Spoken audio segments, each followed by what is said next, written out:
Hello everybody, good evening. The stream should now be live. I'm just going to quickly check OBS. Yep, says we are live. Good. Hello everybody, welcome to the usual Tricloth Sunday stream. Apologies if you can hear the fan in the background. It is of course very warm and very humid. Very humid here. Also sorry, Dane is playing D&D tonight. And yes, Barga, there has been a few changes to the Great British map. Let me explain. I didn't particularly want to get stuck doing lots of really detailed decorative and messing around with sort of figuring out where I wanted stuff on streams, because at the end of the day that's potentially not very interesting content. So what I did while I was off the last couple of weeks is I went and did a bunch of... Oh, well, good morning to you then, Darkside. It's only 9 o'clock in the evening here, so good morning to you in that case. But yeah, I went off and did a bunch of decorative work off stream so that we can get started straight away with making dinosaurs. I'll just go through quickly some changes. So you can see here, thanks to particular the River Cruise mod, we now have a nice little roof to our entrance. I've given our iguanodons and Polacanthus a nice little fountain just to give them some movement in there. We've got a nice little seating area at the top, amenities with some iguanodon statues. And then we have this innovation center, which forms sort of the center point. And then at this side of the innovation center, we have just some nice sort of seating area and a nice view of the bay and what will be the rest of the park. And either side of the innovation center, some restaurant seating and normal seating. There's also been changes over here. I have built the hedge maze, so guests will eventually walk through this sunken sort of forest path, come to this sort of gateway area, and we then have this zone which will be mostly for hotels, guest facilities, but also there's a few dinosaurs that need to go in here. We have a hedge maze as planned, which turned out pretty good, I think. And then we have the hotels walled off, everything already done decorative work-wise. And this particular enclosure will be for some Baryonyx. This is going to be a sort of mangrove, swampy sort of enclosure. And then over here we have already 2 lagoons. I put them in. Hello, Jesse. We have Dimorphodon already in their exhibit, with the sort of external decoration and stuff already done. And in here, I believe... Oh, it's empty. But in here will be whatever we choose to put in there. I think I'm probably going to go for Attenborosaurus.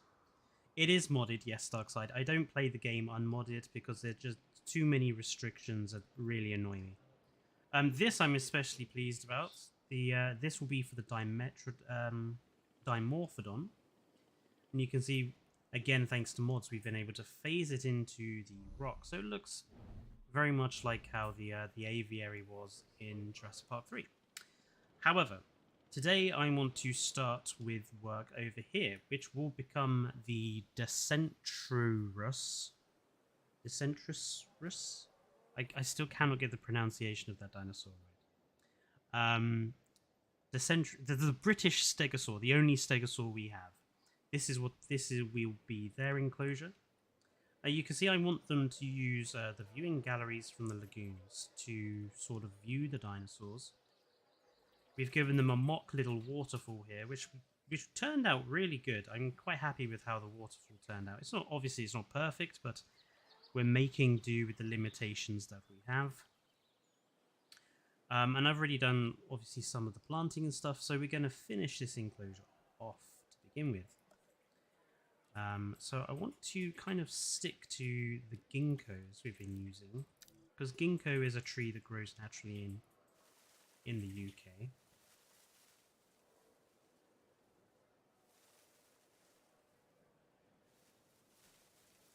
obviously it won't put any on that ridge. So I may have to manually place some trees in there.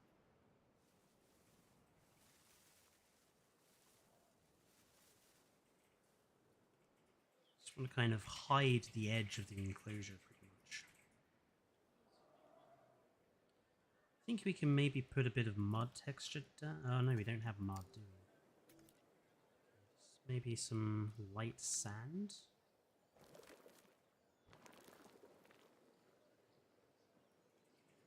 Nothing too extreme.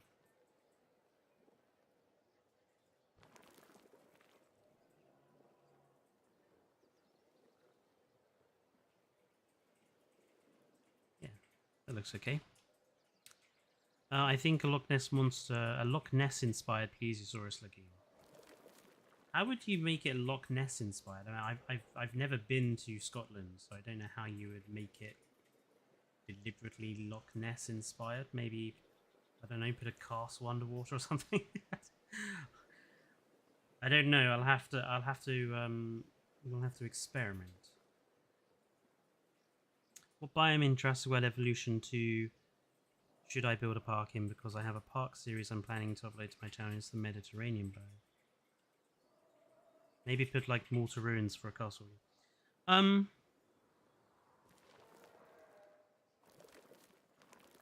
Honestly, biome... I don't think biome is as important as the map you use, actually. I do think there are some maps that are not used very often, which surprises me.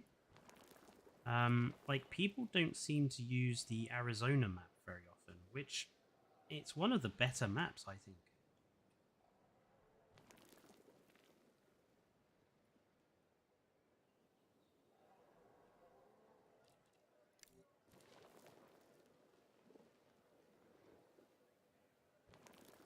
I mean, I made a pretty good park on Arizona, which I was pretty happy with.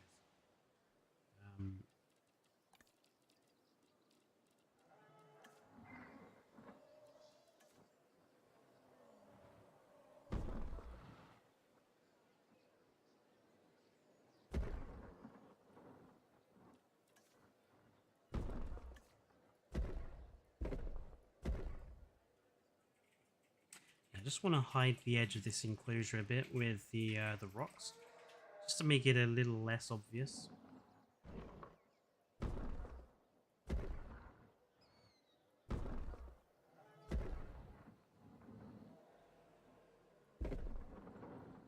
And obviously up here I don't quite know what I want to do yet.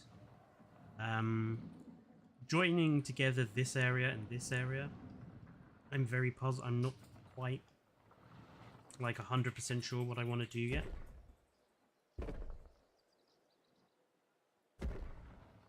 Which is okay. Sometimes parks do just sort of throw curveballs at you. Hello, Asdarkday. How are you doing?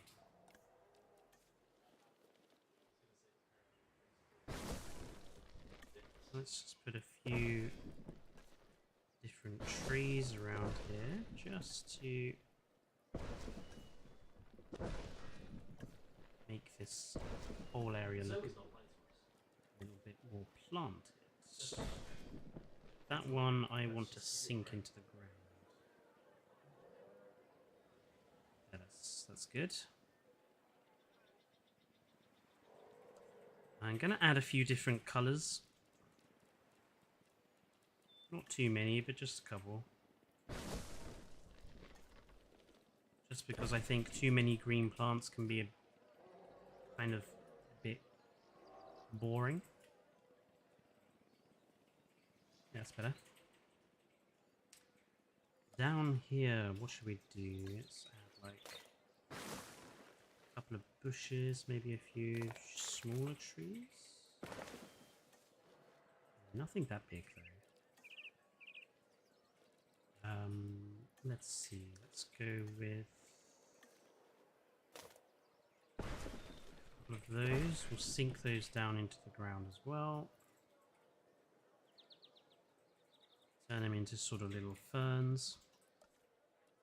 Do you have any tips for how to do terrain in an exhibit? Because every exhibit I have made looks very flat. Hello, Joshua. Well, okay. It sort of depends how you build your parks in general. I'm someone who tends to do all the landscaping first in terms of sort of major landscaping bits. However, when it comes to sort of doing enclosures, I will add the landscaping in as I go. Some people prefer to do the entirety of the landscape. Sort of have the terrain height differences from the very beginning. I don't like that method because, you know, as you build your park, you might want to do something different, or you might find a height difference doesn't work or something like that.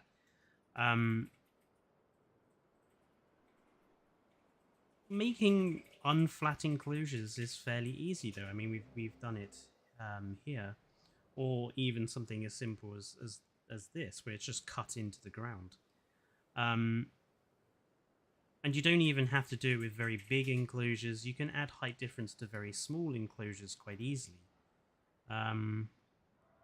In fact, just to give you a bit of help, let's do a mock enclosure right here. Let's do one of my classic octagonal enclosures.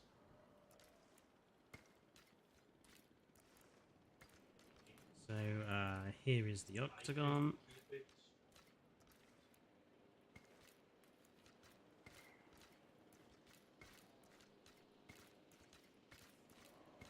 And something this big as well. If you're playing in sandbox with requirements off, an area of this size is easily big enough for most smaller animals, maybe a couple of bigger ones. But if you're wanting to do height difference in here, well... Hun? Sorry about that. So I assume something bad happened on D&D. Let's put the fence in so you can see as a guide what we're doing.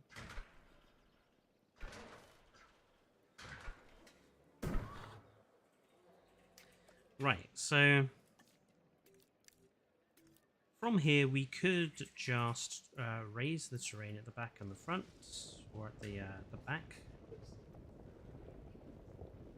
We can include the path there. Split it roughly in half.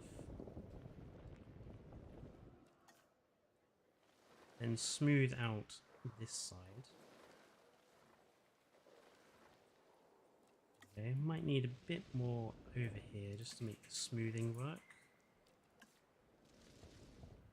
There we go. And now you've already got an enclosure with double height. There's easily space enough for water, for decoration. It's not too steep for dinosaurs to climb up it. Might want to make it a little less steep, but not by much.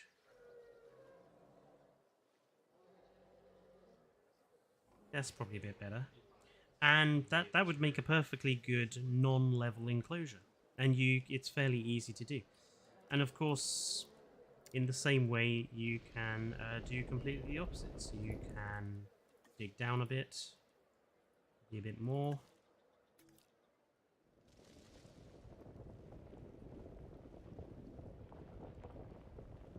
I mean, that was probably too deep. I would say maybe don't go any deeper than, say, that height. Because otherwise you do waste quite a bit of the enclosure. But and there you go, that also works. And you've got, you know, it's below ground level, so it gives the guests a better view, technically. Adds a little bit of interest to the park. And I mean, even if you do build something totally flat, try adding just like a little mountain in the middle, or a little hill. Okay. Just a little area. You can accentuate that with a decoration or something, and you know, put food up there for herbivores or the carnivore feeders. Decorate the rest around it. You know, flat enclosures are boring. Always try to have height in the enclosure. It just makes your park look more interesting. Joshua, I'm thinking of making a video debunking the rumor that Megalania still exists.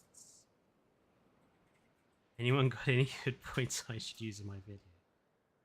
Why do people say Megalania still exists? I've not heard of this theory. Where has that theory come from? Yeah.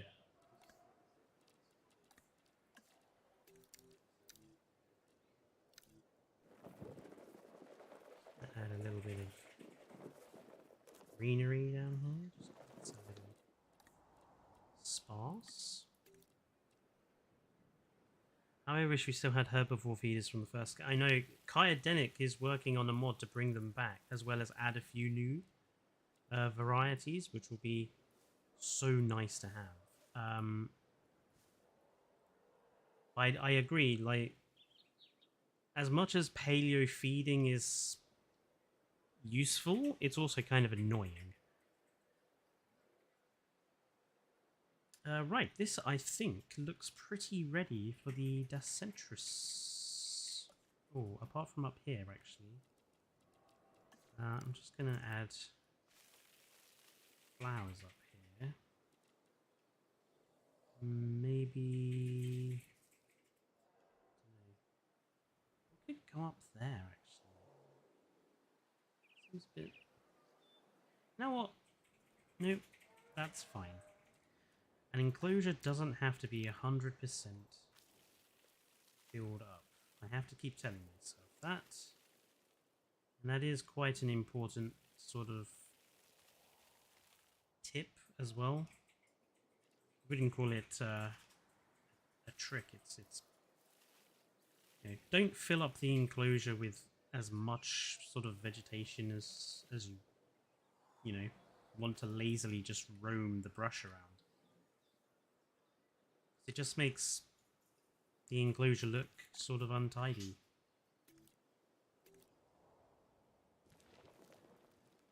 I always try to leave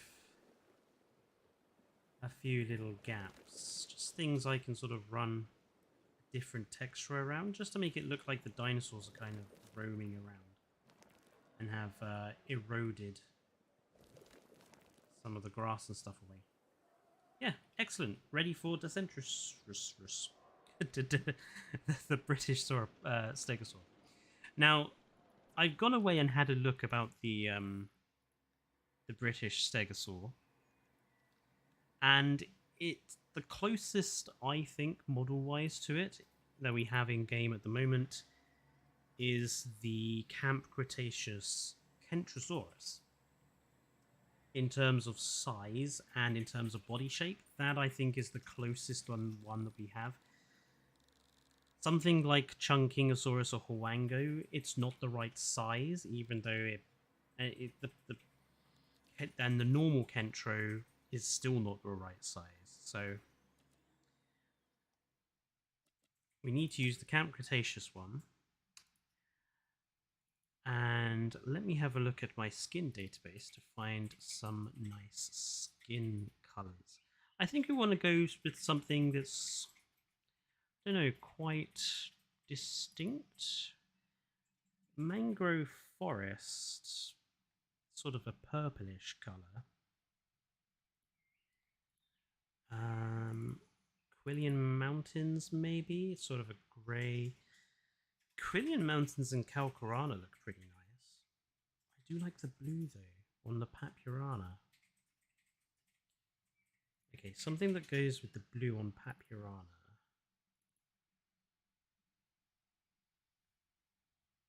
I think that's Svalbard and Papurana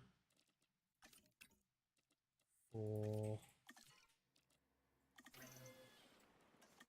Don't know how many we're on to those. 2, 3? 2, 3. I haven't been able to play Jurassic World Evolution 2 for like 5 months until since my monitor broke on me. Yeah, you obviously if you have the right cabling, you can easily connect your TV to your PC.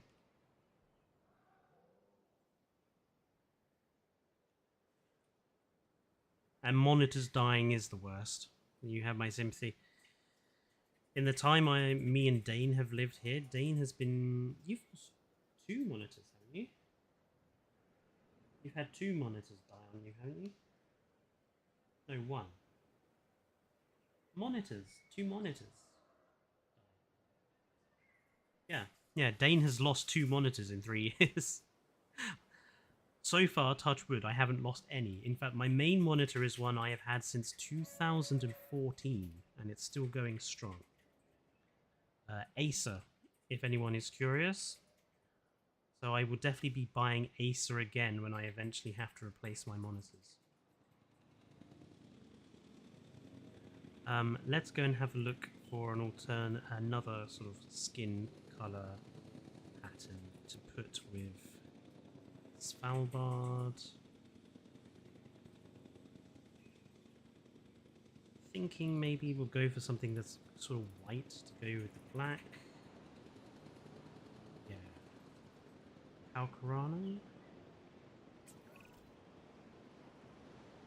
Kalkarana and Yukon River. Yes, I'm about halfway through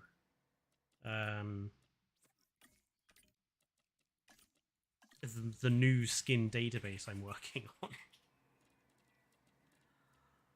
It is painful, but it's getting there.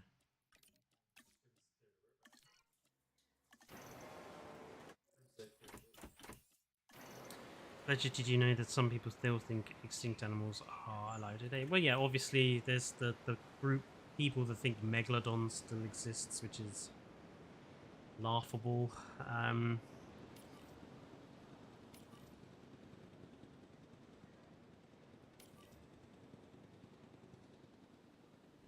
There we have our Dacentrurus. Well, I like that blue and black pattern. I think 6 of these stegosaurs in here is a reasonable number. I don't think we'll have them sharing today with anything. I think we'll put the discount Hypsilophodon and things in other enclosures. What mods do I use for this particular park? Yeah. Well, Kyodenics free build is a standard one, as is Ace. You know, all the things a Kyodenics free build requires. So ACSC, expanded sandbox, etc. More specific mods I'm using is the River Cruise mod for just literally for this roofing piece. I don't use it. I don't really use anything else from it. And the statues mod as well. If I just go into, actually, I feel like we should take a wander around the hedge maze I built. So the idea was that every dead end ends in a particular carnivore. So here we have Allosaurus. Let's head down this way, and I think this one ends in another Allosaurus. Haven't got anything in that dead end. That's another entrance. We've got raptors here for this particular dead end. Yes. What else? Oh, we've got Acro here. We've got, well, around here we have Dilophosaurus and Carnotaurus. Oh, there's a Cerato hidden away there. There's a Dimetrodon in there. I think that's all of them. Yes, because that's the Allosaurus to begin with. So. And then we have the undisclosed sauropod in the middle. Yeah, so I'm using the statues mod. I really love the statues mod. It's probably the one, apart from Kyodenix free build, statues mod is like the other one I would say absolutely vital to have. Hey Fletcher, could we get Allosaurus in this park because it has a European species? So I'm not going for European dinosaurs, I'm specifically going for British only. Having looked through what dinosaurs we have in Britain and found variations that we could use other dinosaurs for in this park, I think we can not have to use any European animals. Plus, if I'm honest, I think Allosaurus is an overrated animal. Right, so we have our Dacentrurus in here now. Oh, what on earth is going on here?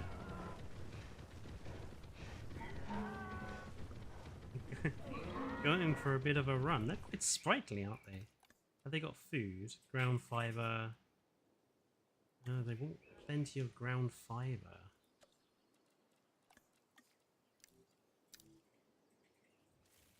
Okay, I'm gonna just like put down some more ground fiber around the enclosure, just so dinosaurs have plenty to eat. There we go. That's a bit better. They do move in herds. Indeed, Goofy.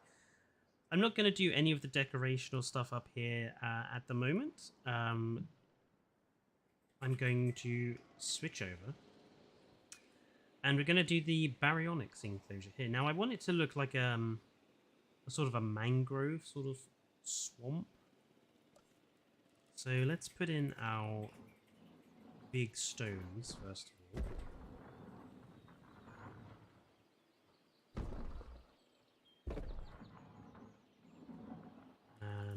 Maybe a couple of smaller ones sort of here. With that, maybe bigger ones there. Now if we're going to have Baryonyx, we should probably put in those fish feeders now. I want one there. One there. Yeah, so that way these guys in this viewing gallery can see it, see the feeders, and these hotels from the pools can see that feeder as well. I've just got to make sure I don't cover it up. Fletcher, remember how in Walking with Dinosaurs they had Utahraptor in the UK?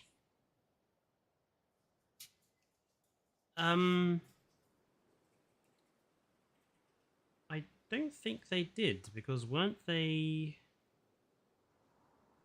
I thought that was the America. I thought the black and white iguanodons were the ones that were the European species. I don't know. It's been a very long time since I've watched Walking with Dinosaurs, actually. Right, and now we don't have mangrove trees, but these sorts of Mediterranean trees, they make a reasonable replacement. I'm just going to sink this one down a bit. There we go. So I'm going to start by placing down these big trees to begin with. Always start with your biggest objects whenever you're doing something like this.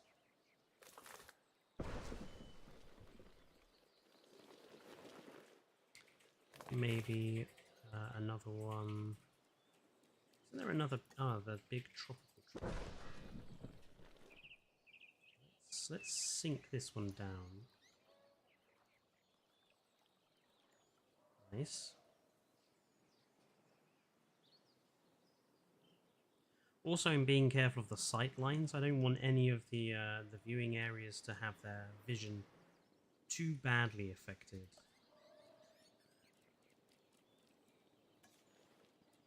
Down another one of these here, and again we'll sink it down just like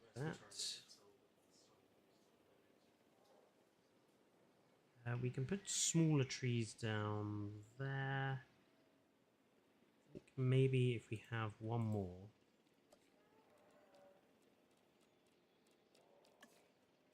here. I'm going to sink this one down though as well. There we go. Kind of divides the enclosure into two sections that way.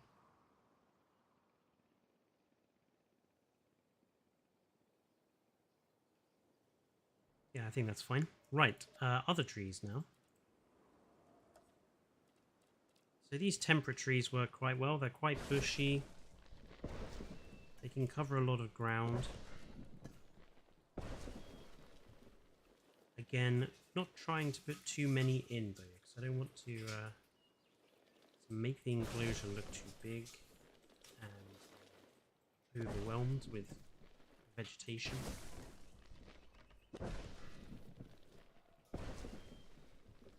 Right, that tree there can go. Spoiling the view. Yeah, gonna have a couple of differently coloured bigger trees.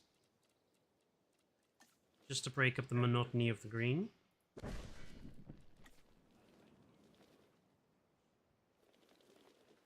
Maybe place one of these there.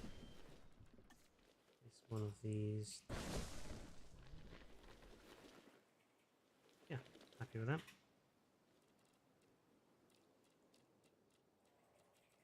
Right, let's put in a few palms.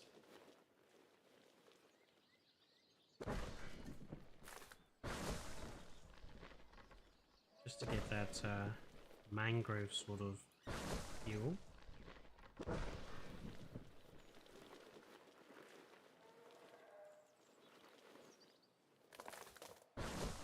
Use something similar sort of here. We'll put down a few palms there, and then we'll bed them in.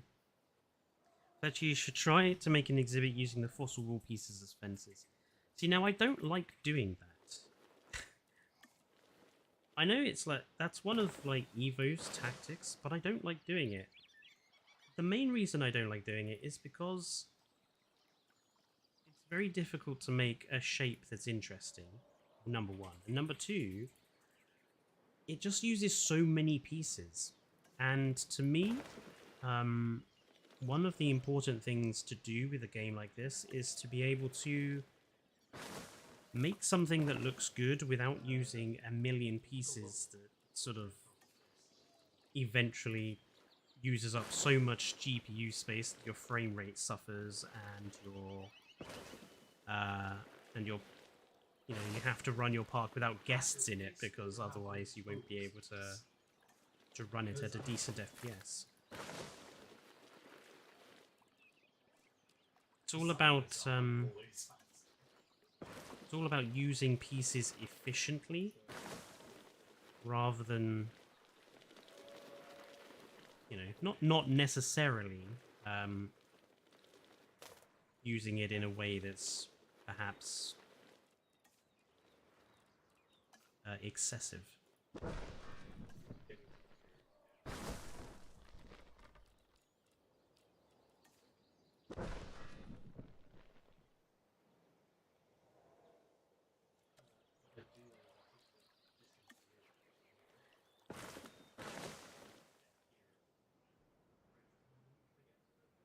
I think that looks okay. Thinking for this area here, I'm going to grab some of these castle pieces. It'll let me use them without spoiling my terrain. And we're just going to give the Baryonyx like a little bit of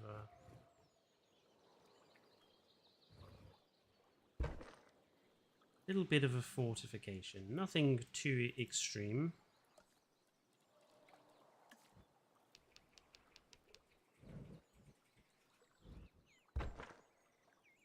This one will sink down a bit. Also, can I say, just like in terms of Kaidenix mod here, just how important something as simple as being able to phase objects through the ground and terrain, just how something like that really alters how you build stuff.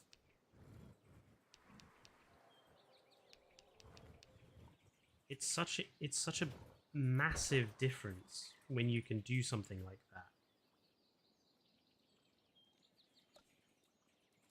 And Frontier knows it as well, because I mean you can do that in Planet Zoo and such. But this particular game, not allowed to.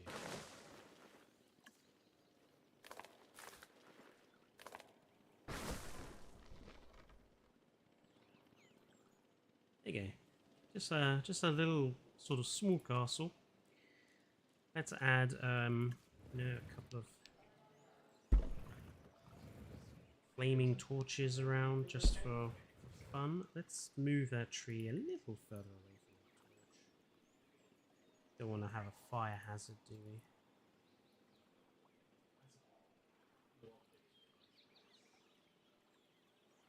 Let's actually sink you into the ground. So you're a bit more of a bush. I'm happy with that. Yeah, that looks alright.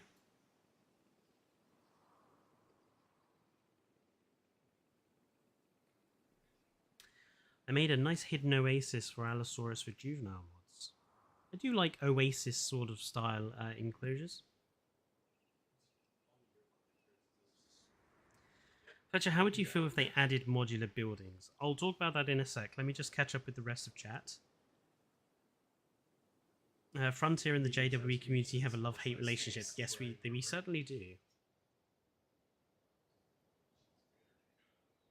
Yeah, so in regards to adding modular buildings, I honestly don't think it's a good idea.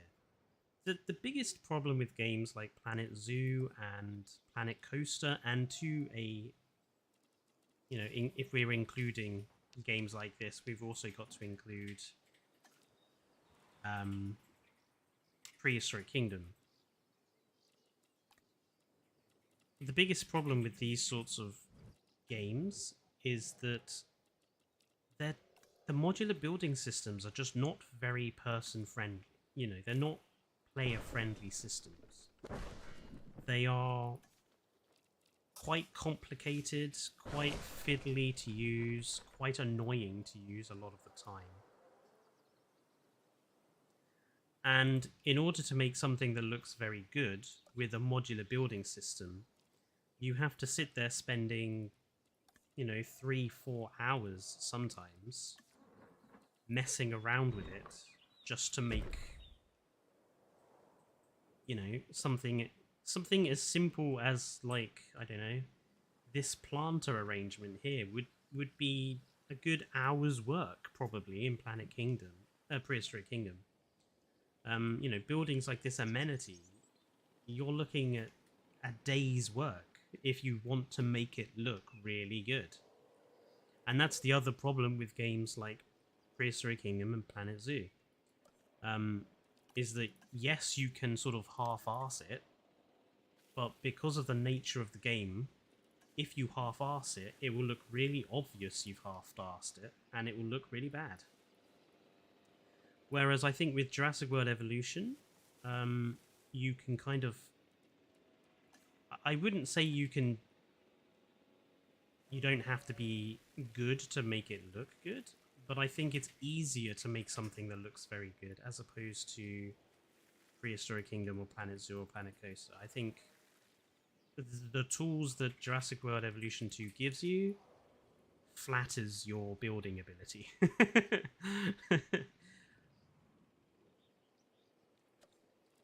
So you can be less worried about making it look really good. I really wish that you could put grass around these feeders more easily. I really hope the Kyodenic can get his invisible feeders mod updated soon as well, just so that we can do that sort of thing again. But in general, I think that's looking quite good as a sort of mangrove-esque sort of area. Perfect for our Baryonyx. I want to go with something quite distinctive for the patterns on the Baryonyx. And I do have a mod for my Baryonyx, so I need to go and have a look at what the skins are now.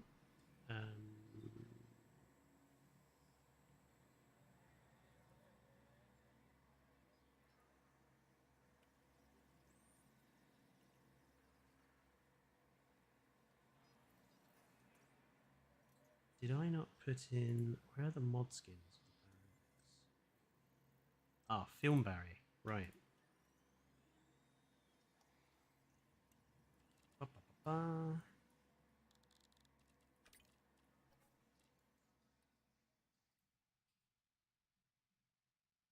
I wish Frontier would just make it where we could get fish swimming in the rivers. It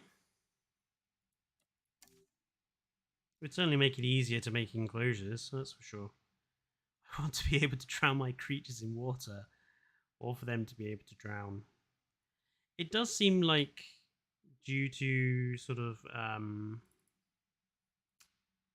the rating system that games use now, they're having to be a lot more careful about things like animals drowning.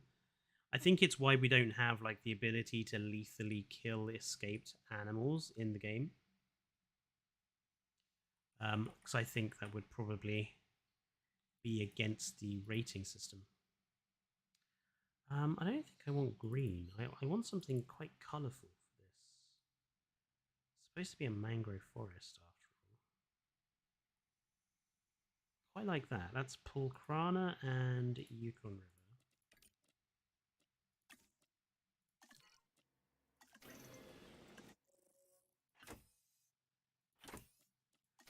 I have two of you.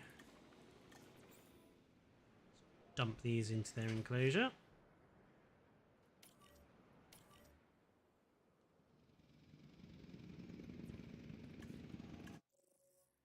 And maybe alongside the blue have something a bit darker. Ooh, Svalbard and Papurana works. Svalbard and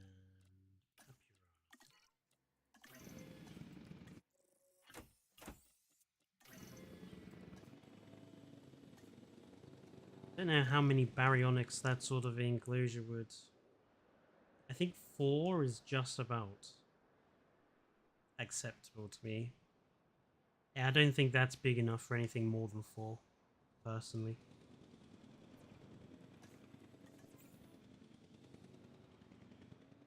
I'm just hoping for the day Zoo Tycoon 2 and JPOG are remastered. It would be lovely to see a remastering of JPOG, but unfortunately I think... Well, I don't even... So I know the company that made JPOG is no longer existing, so I don't even know who would own the rights to it anymore.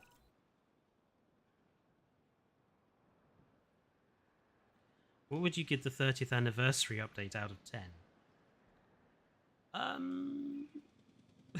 Does it have to be out of 10?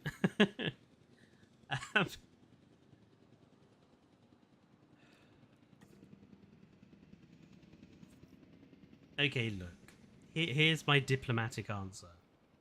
Is it nice to have these mural wall pieces and a couple of other skeletons and I'm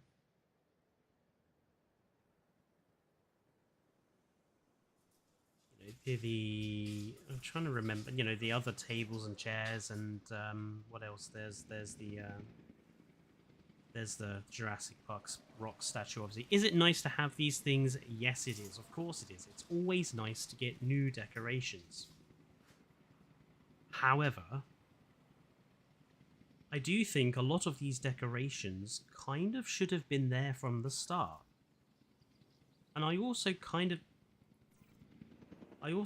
think that... Why are you two fighting?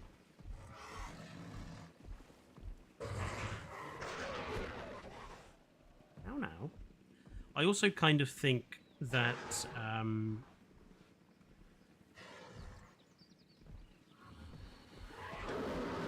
the 30th anniversary of the movie should have been a bit more of an important sort of event. I feel like we needed something more than just a free decorations update. Like, something more substantial would have been nice.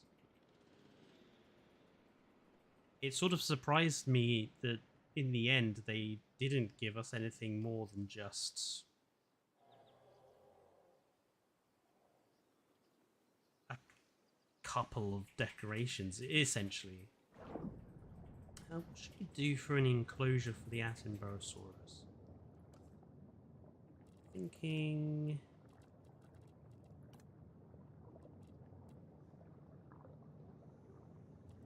Now, I would love to give these guys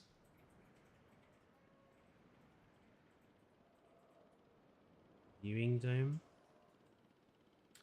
There's nowhere really to put the... Where's the station?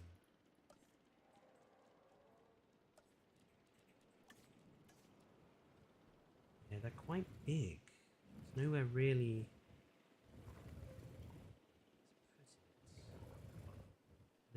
Unless I deleted this nice area up here and put it at this.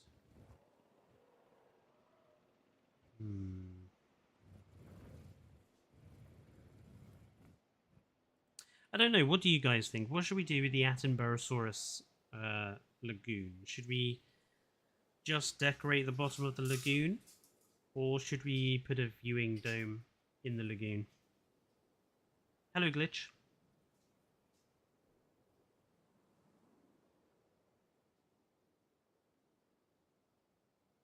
Name it David Attenborough. We will. We'll call the two Attenborosaurus David and Richard.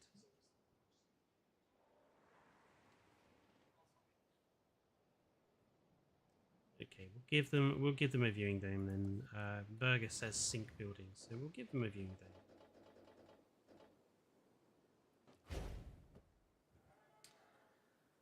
Well, yeah, I don't even think stuff needed to be given for free. That's, you know, that's not what I'm saying, because obviously this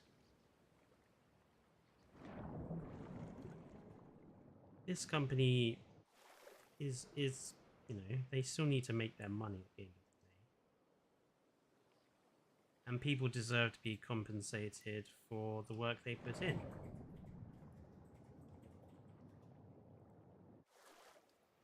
I'm just saying that I think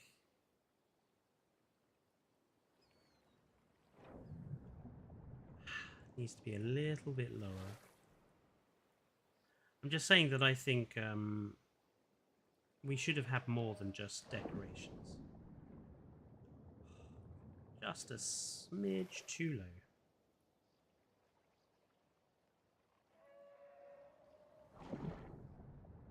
Perfect. Right.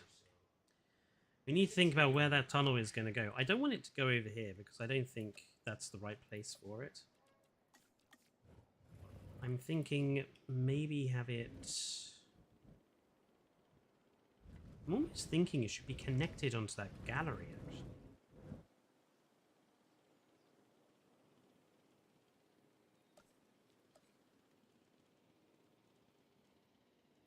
Like, if we grab the Jurassic World shaped one, make it so that it's something like that, maybe...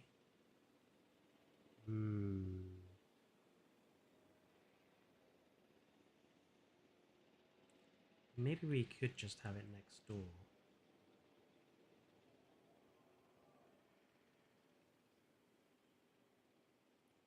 I mean, that kind of looks like it's the same. Then we can disguise the back with plants. Okay. Let's do a little bit of...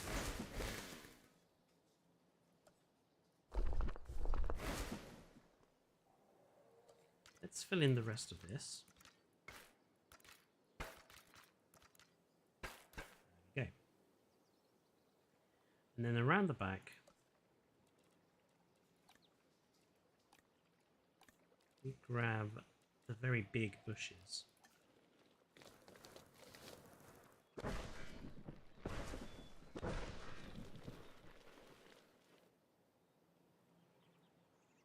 Might not even need the one in the middle.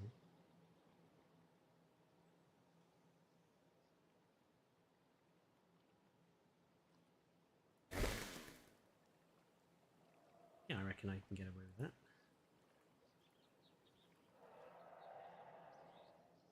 Perfect. Hides the back of that. You can't see it from the viewing gallery, and when the viewing gallery is up, it doesn't distort your vision too much. And that gives us our tunnel. Hello, Rickroll. You've missed quite a bit, but don't worry. I'll explain as we go along. I need those tunnels. If people stop buying the game because of the disappointment that was the 30th anniversary, Frontier will probably try anything to get the game selling again. True.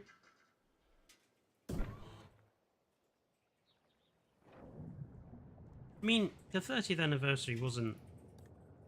I don't think it's fair to call it a disappointment. I just think there was more that really they could have done with it.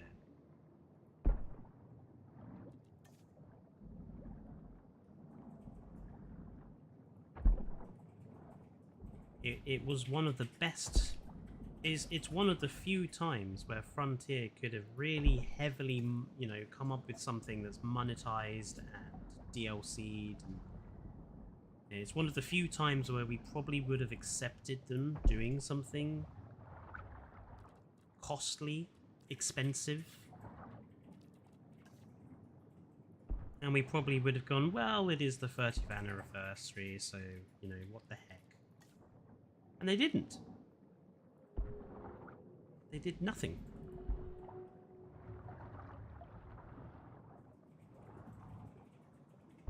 So if anything, I think Frontier have missed a trick. They could have had us buying plenty of DLC and well, now we aren't. I think we place like that. Okay, so going for a little rocky coral reef with maybe a little bit of a thermal vent here. Unreachable, I guess. Oh, it's unreachable because this bit isn't connected. That doesn't matter.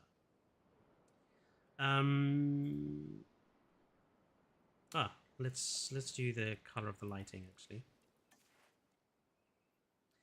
So let me guess this replay wants more decorations in front to give it. No, Jacob, I don't think that's what we're saying at all. I think we're just saying that while the new decorations were good,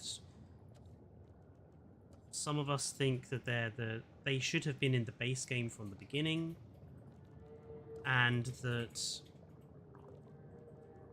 really it wasn't what we wanted for the 30th anniversary. We wanted something that was a little bit more impressive.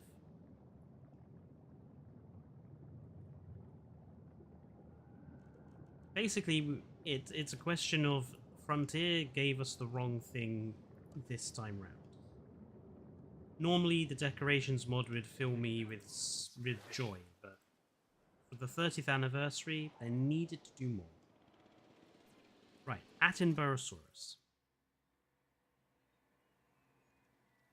Let's have a look. Attenborosaurus is one of those animals that has so many really nice decorations.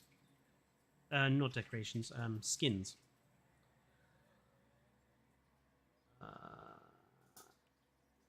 Atten.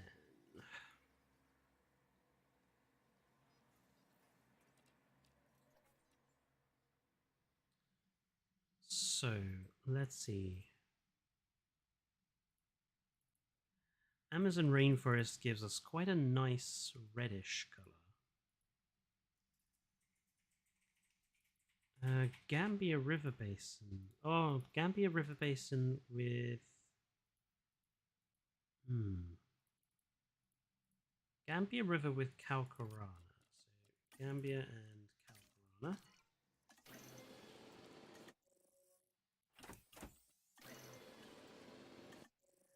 And then we'll have something of a different color because they're quite plain. Salar del Huasco is a really nice green.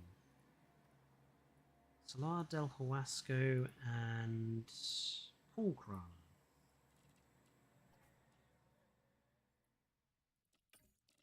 Salar del Huasco and Pulcrana. Can I just point out the oddity of the fact that I think for the Attenborosaurus, Pulcrana, which it clearly shows as green here in the square, actually creates a black pattern on the Attenborosaurus, and that the black pattern, which is lithobates, creates more of a brown pattern on the Attenborosaurus. Whoever made this color picking system got it so wrong. Ah, damn. I didn't mean to make 4.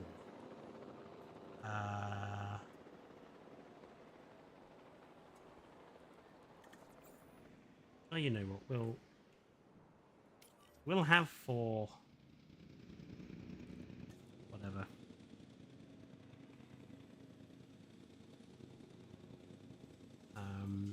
I like the ongoing debate going on in chat here. They failed the colorblind test. Maybe the person who made the skin system was colorblind.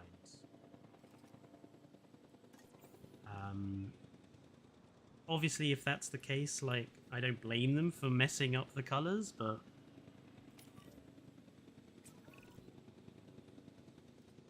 there are some mistakes that are unforgivable.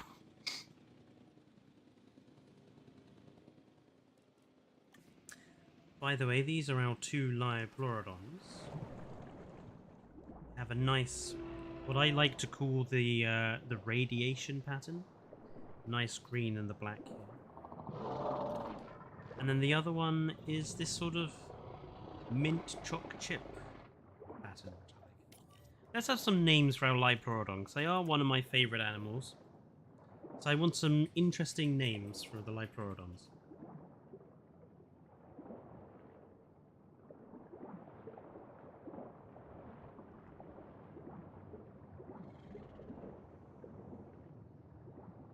Liopleurodon just totally messed up his hunt.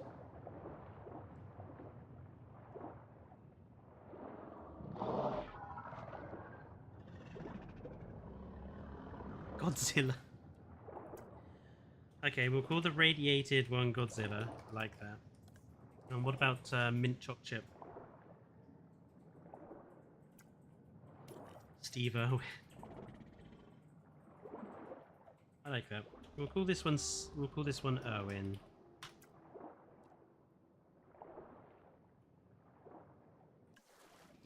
Erwin and Godzilla, like it.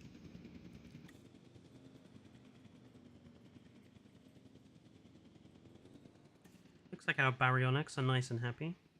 So this is the remodel I have. Basically just models it more accurately to the version we have in game at the moment. Because the version we have in game at the moment is not accurate at all.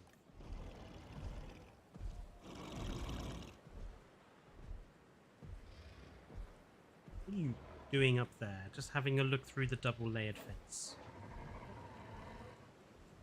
Okay. A more British Baryonyx.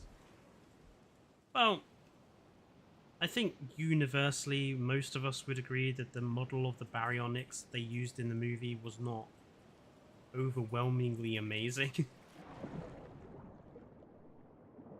Right, so we've got David Attenborosaurus. And we'll call one of the green ones Richard Attenborosaurus. There we go.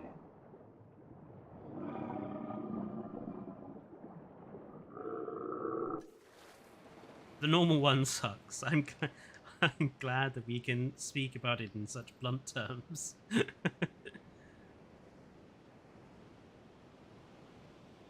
Now, let's get designing the Dimorphodon exhibit.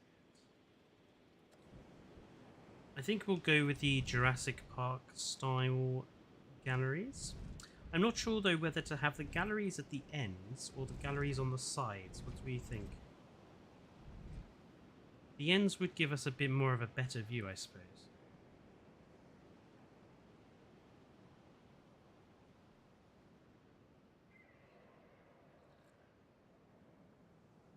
On the sides. Can we have an Attenborough named Charles? We can. We'll name the other one, we'll name one of the others Charles. Grab him.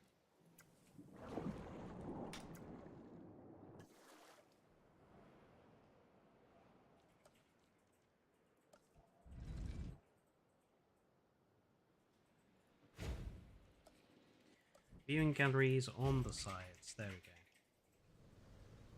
I suppose that makes sense because then it means that this end of the gallery can just be, the aviary can just be for the dinosaurs, pterosaurs.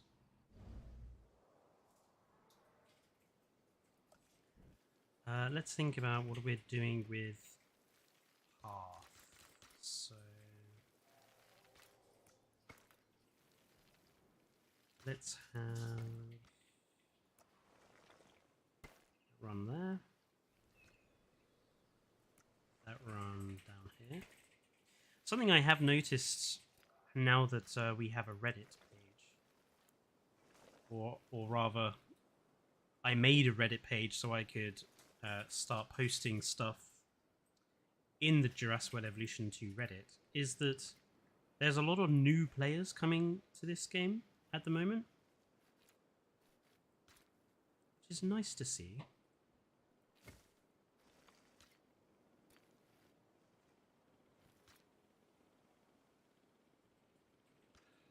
I kind of want a curve that follows the...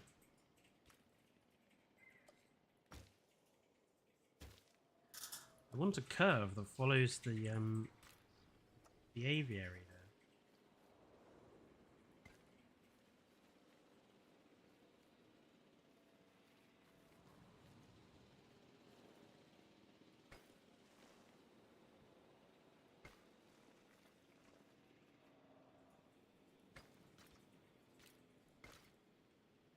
That's... that could be better, I think is the term.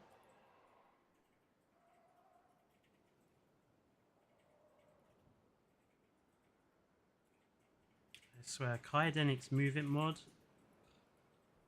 makes dealing with this sort of stuff so much easier. That's a lot nicer.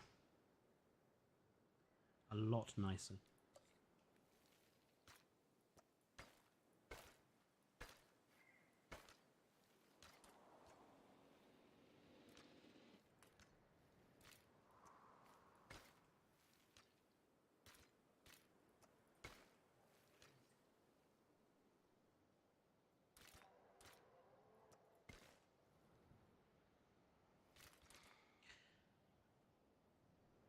Fletcher, do you think Saurophagnax is Allosaurus or its own independent genus? I haven't really looked at the scientific information on those, so I don't really have an opinion.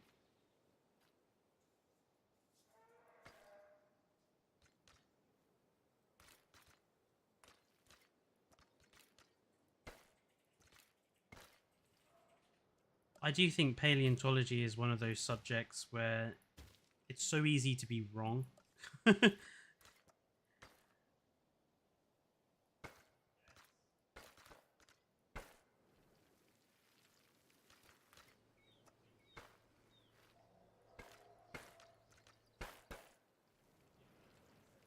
there we go. Then we can line the edges of that with... Right, I think we need some water in here for our Dimorphodon. I want it to kind of be coming from back there. I don't want it that thick though. It is way too much.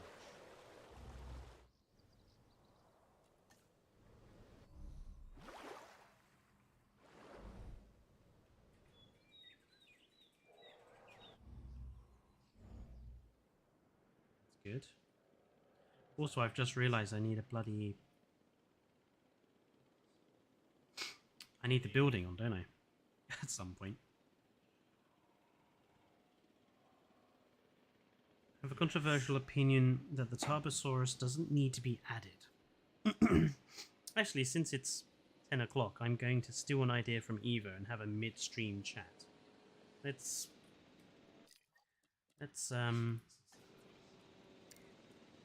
stick it onto cinematic. And let's have a bit of a chat. I have a controversial opinion that Tarbosaurus doesn't need to be added. It's a slightly smaller T-Rex with a different head. I would agree with you if they make it look too much like a T-Rex, just with a different head. If they make the Tarbosaurus distinctive, maybe have it fully feathered, or give it very distinctive colours and patterns, give it something unique, then I think the Tarbosaurus can work. I think feathers would be the best thing if they're going to add Tarbo to make it look really different. Look at the little stegosaurs underwater. anyway, that looks kind of creepy, doesn't it? Anyway, Archaeopteryx is an animal I think would be nice to have, but I think it's just a bit too small to be useful.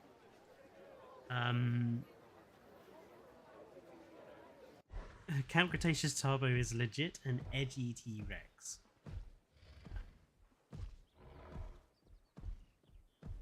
Fletcher, can you use the 2021 Dimorphodon? Will we use a mix of the 2021 and the non-2021, so we have a mix of sizes?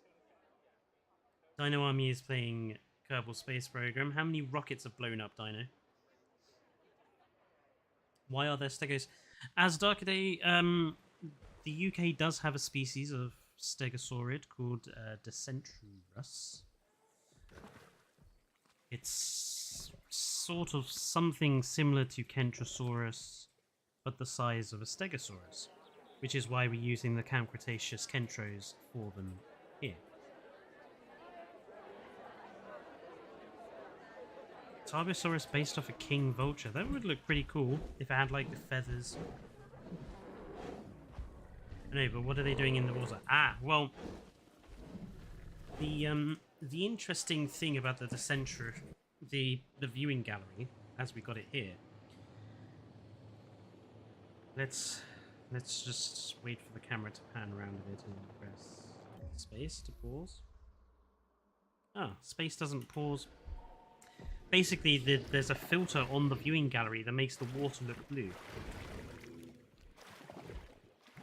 And I'm not sure why they have it. You can see it from this side. If we look at it from this end, you see that the inside looks blue. And if you look at it from down here, you can see that same filter is on. I think it's obviously to make it look like when the viewing gallery is down in the lagoon that, you know, it looks blue there. I just, you know, it also ends up making it look like these guys are underwater. But we're not going to be looking at the viewing, you know, we're not going to be watching it through the viewing galleries. This is just for effect, so I can deal with that. And about 4, I think, have exploded from testing center of mass. Ah, Dino Army, you are probably the worst rocket engineer I know.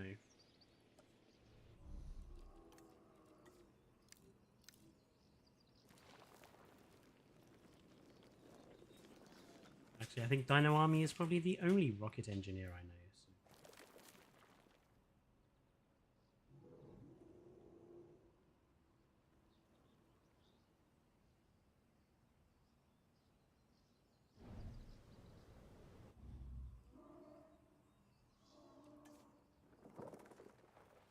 I'm in a bit heavy on...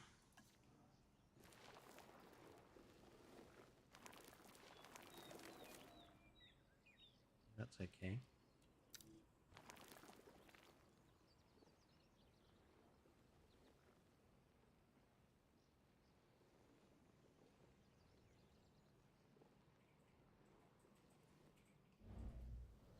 Well, whatever you do, Dino Army, don't use carbon fiber for anything.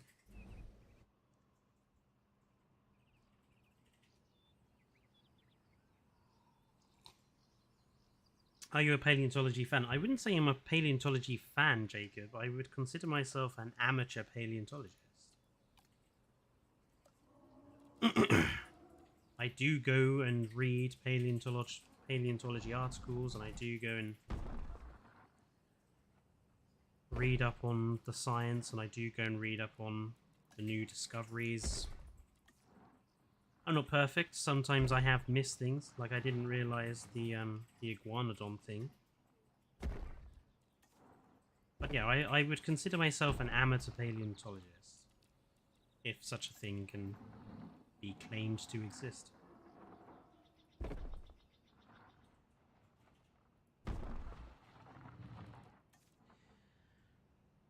Paleontology politics, including ongoing debates as Dunkleosteus, the Spinosaurus body updates, and more.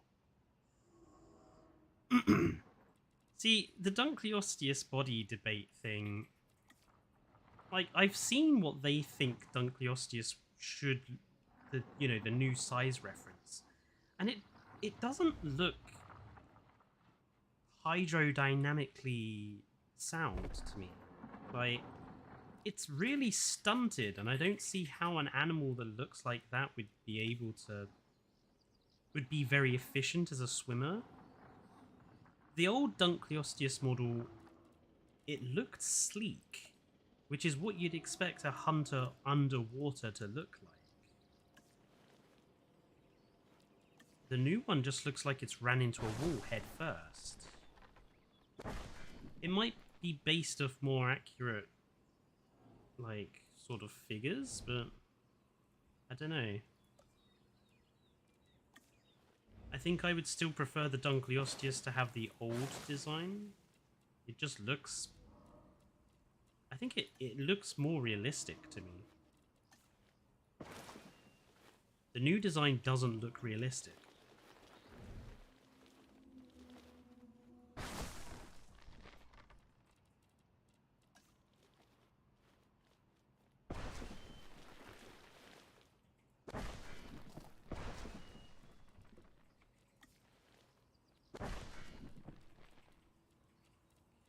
Put down a palm. And as for Spinosaurus and its body, well, it goes through changes pretty much every year. And I think that's going to happen for a while yet, so...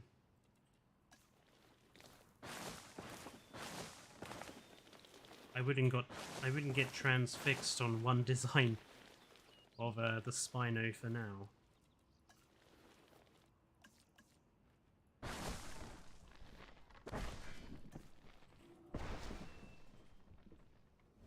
I think, considering we're having Dimorphodon, I don't think we need to have too many big trees, although I do think we need to have...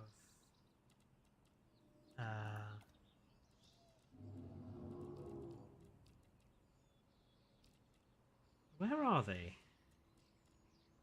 Where are the stands? Oh, there they are. Of course, they're in the mechanical utility bits, not anywhere else. Again, that makes no sense.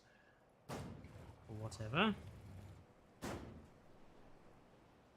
Let's sink this one down a bit,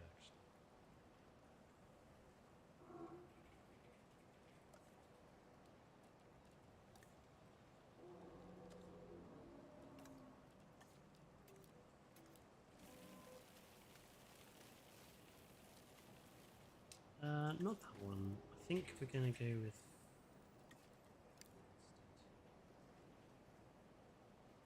yeah, that's a bit nicer.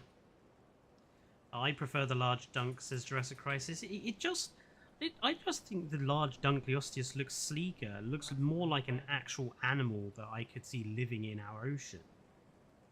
The new dunk looks squashed. It looks like something out of Pokemon.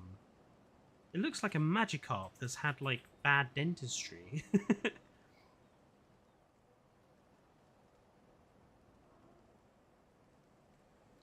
Speaking of Spino, what's your thoughts that now Spino can potentially extend his jaw outwards like the Hypospino in the Isle? Oh, I think that's... I don't think that's... I think that's one of the more mental ideas I've heard lately, and I think it can be left in the realm of madness of the where it belongs.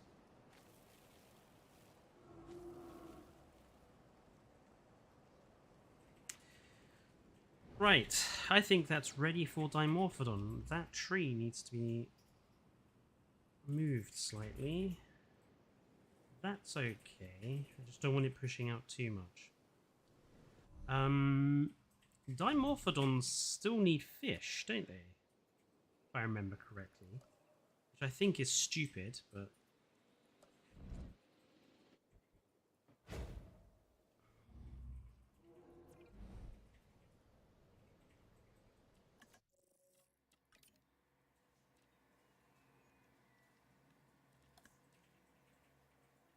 Yes. It still requires fish. Why? Why does it require fish?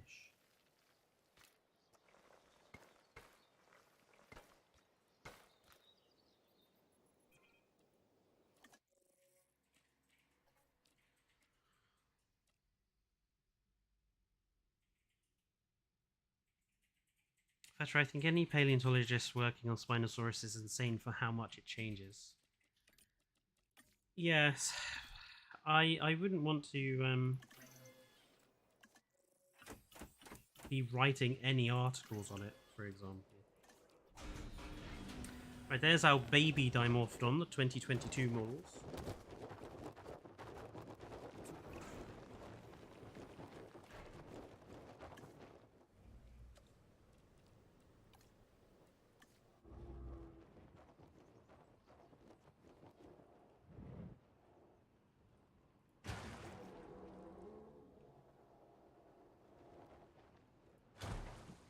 Honestly, Dimorphodon should be allowed to eat from the meat feeders and from the insect feeders alone.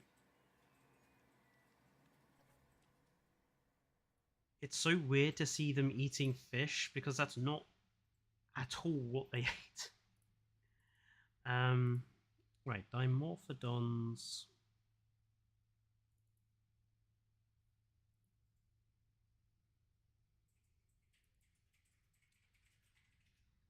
Oh, that's...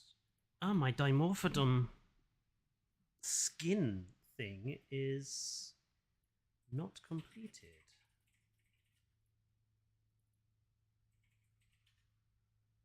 Hang on, what? And some of them are in the Dimetrodon. Oh, whoops. I've got some of my Dimorphodon skins in the Dimetrodon folder and the Dimetrodon skins in the Dimorphodon folder.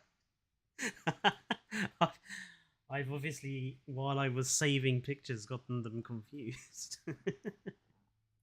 Right.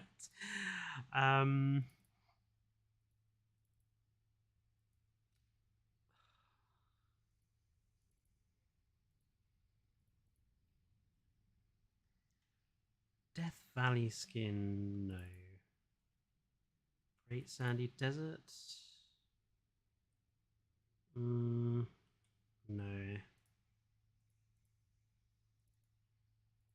Limpopo River.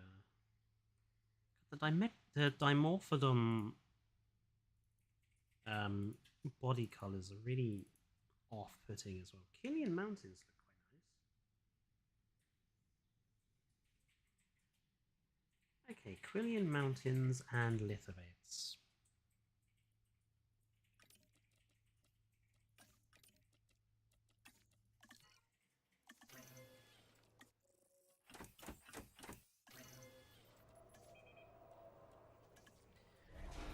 Fletcher, somebody is saying Typosaurus is a species of T-Rex. Well,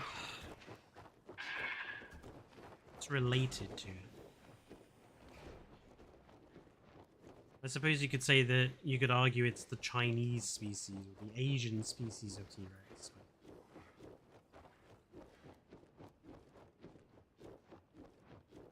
These guys are so very much bigger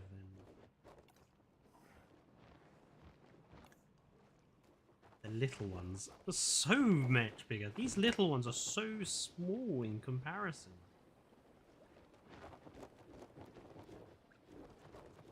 It's almost funny.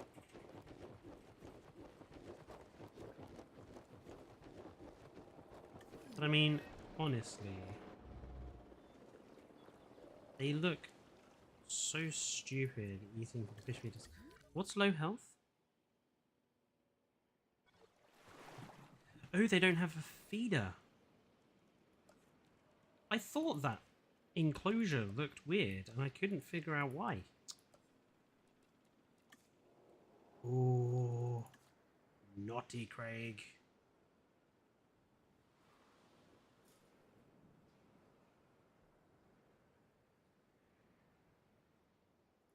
Well, I think I'll put it that side.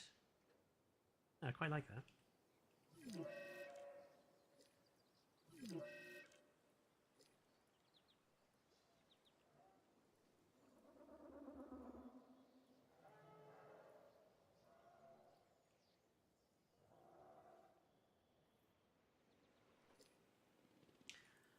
I might just see if I can turn that into like a little seating area. What? Stop giving me low health warnings. Just eat the fish. Just eat all the fish you can.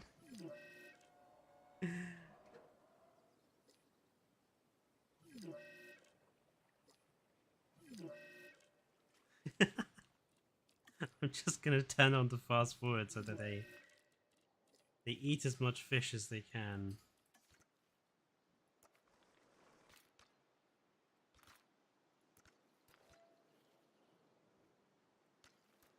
Just want a straight. There we go. That's what I wanted.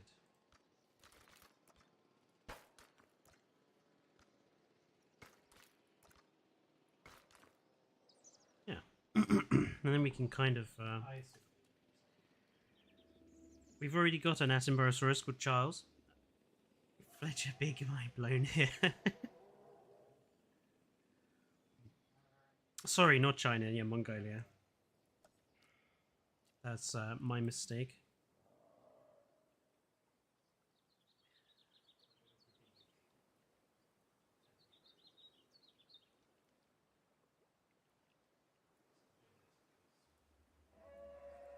There we go, and then we could build a little seating area.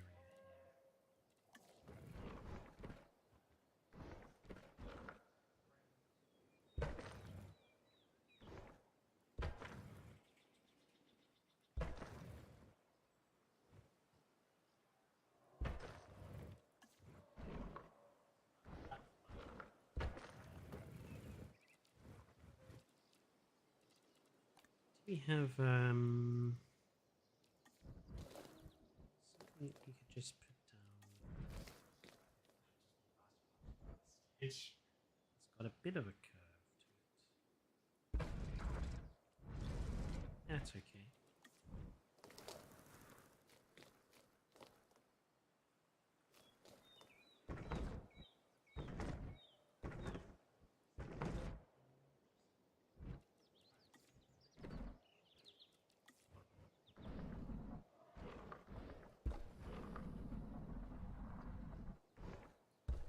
Okay, nice little sort of hidden hideaway seating area.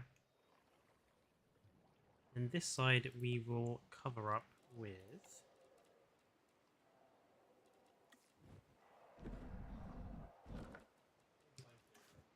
a fountain. You're really asking me if I wanted to open it again.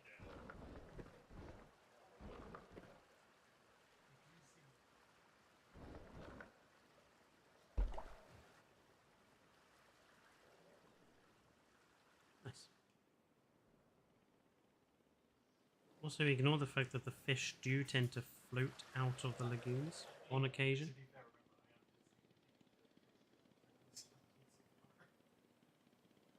Dumb ways to die. A meteor hitting you. I wouldn't say a meteor hitting Earth is a dumb way to die. I would say it's an unfortunate way to die.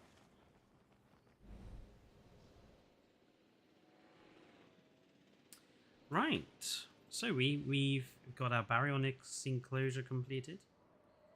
We've got our Dacentrurus enclosure completed. Our Attenborosaurus nice and happy. We've made our Dimorphodon enclosure. Now I just need to think about how I'm going to actually sort of do the design work around here.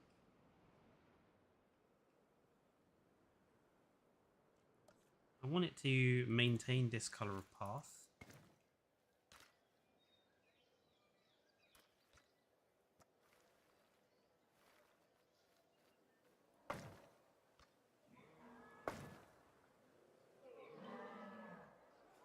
I think what we will do is we'll use probably going to use fencing to actually fence this off, because, you know, given the height of that, I mean, that's probably... Can I borrow a person? No. I can't pick up a person. Damn. But, you know, looking at the average height of a person, that's probably a good 10 meters. Probably want that to be protected by a proper fence, I think.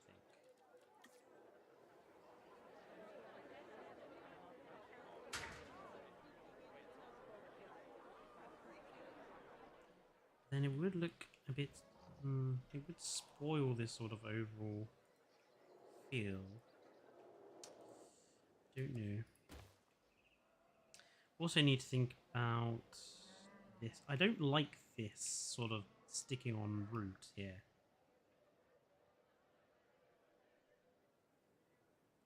I'm thinking I might take it a different way.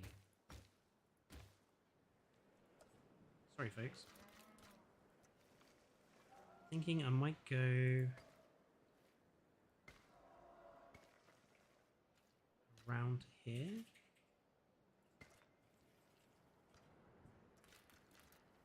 And then this would join up from here. So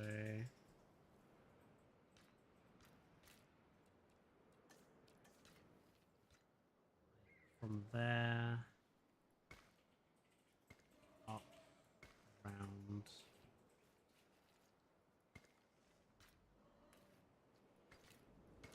Something like that.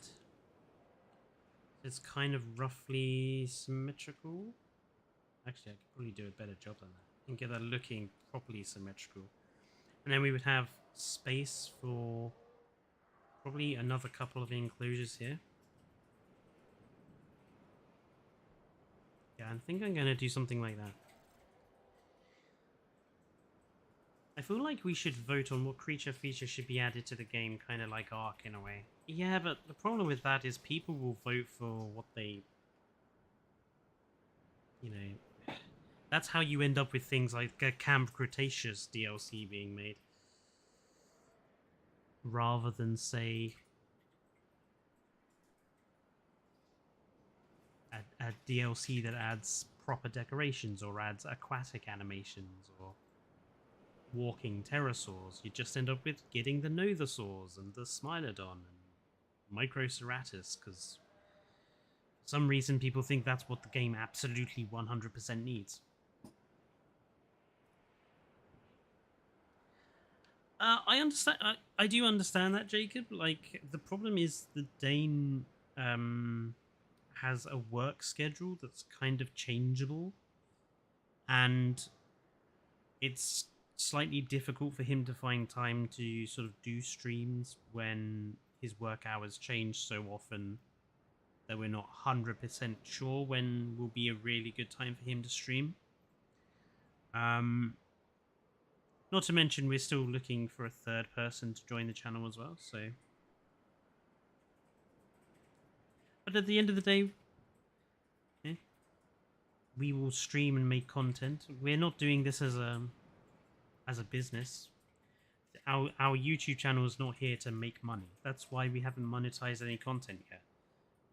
It's a hobby at the moment. You know, we're having fun and sharing our gameplay experiences and the purpose of me doing this is not to make money. The purpose of me doing this with you guys is to have fun. Show you the sorts of things you can construct and come up with. And honestly, I think that is the preferable way to have a YouTube channel. I think the moment you introduce something like making money, then it becomes, you know, stressful. And you start having less fun. Because you end up making content that's not the sort of content you want to make. You end up making content that's you think people will tune in to watch. So you end up chasing trends and making clickbaity videos, looking at no one in particular, beginning with S, sounding like Worth. Right.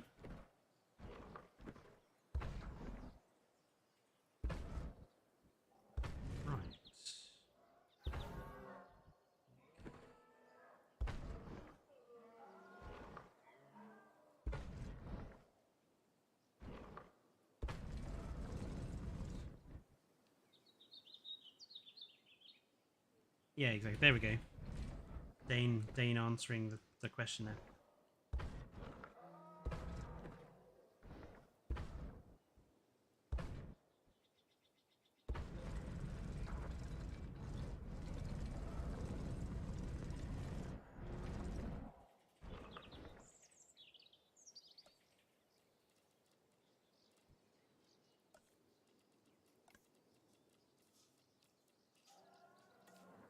But we are glad that people do ask about the other members, because it shows that, you know, people are interested in the channel, which is nice for us.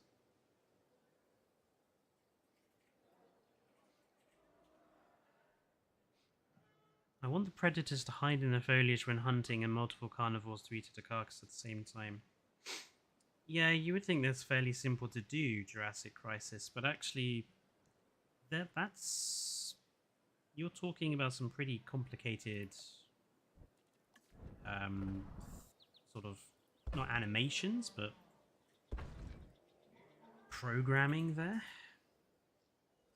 I mean, the biggest one is carnivores hiding in bushes. Like, that would need AI work done. And as for eating from multiple carcasses, there's a reason why the hitboxes of the current feeders are so huge. It's because in order to play the animation of them eating from it, they have to specifically attack from one specific side. And eating from multiple points on a carcass, you would have to take every dinosaur rig and add eating points to it when they're dead. But the problem with that is the dinosaur may not necessarily come to lie after it's killed in a particular position that allows multiple carnivores to eat from it. So you would have to make every dinosaur die in exactly the same way, if that makes sense.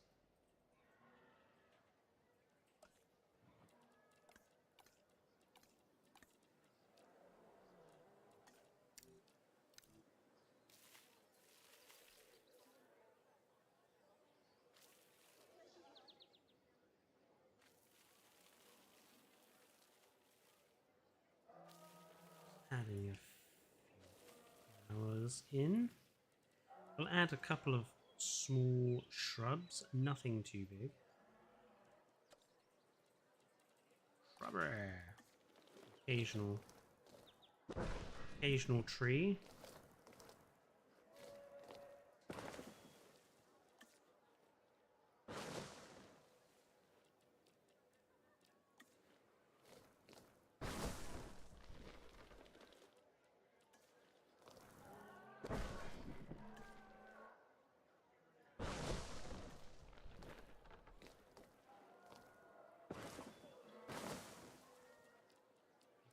different colours here.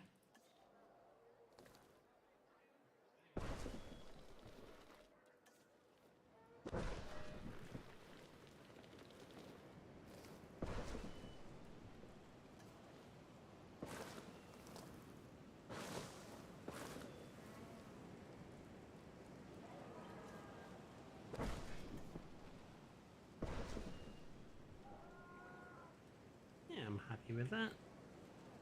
Looks alright. Marks off those areas, gives people a nice view if they want to. What can we do about...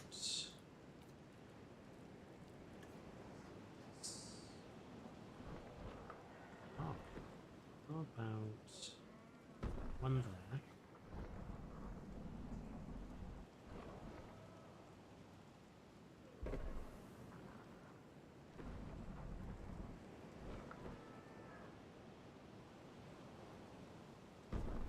One there. Plenty of room still to walk through.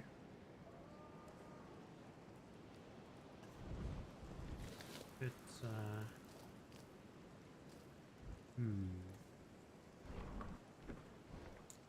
fountain takes up too much room. I think amber statue.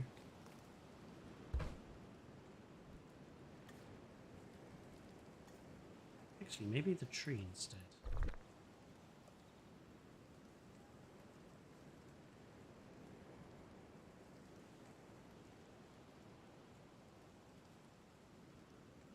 Any ideas of dinosaurs I could add to the game I want to try and make eventually, Barga?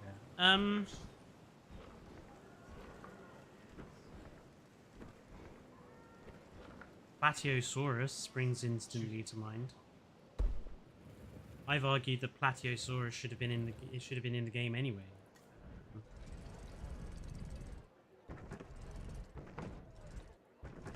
I'm not sure what rig you could use for it. You need a rig that walks on 4 legs, runs on 2. And I think they got rid of quite a few of those.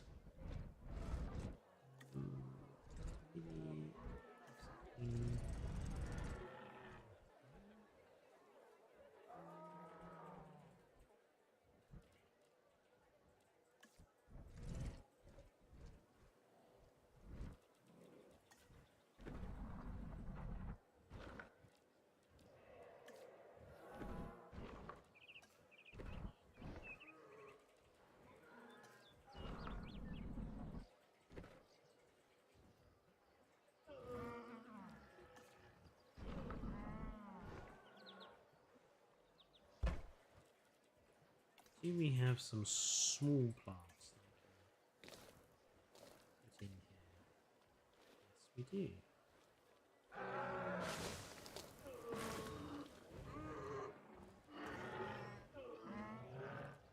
I mean, that's the other advantage of using Kaidenics mod, is that you can take these boring little planters and just add a few plants to them and make them just look a bit more unique.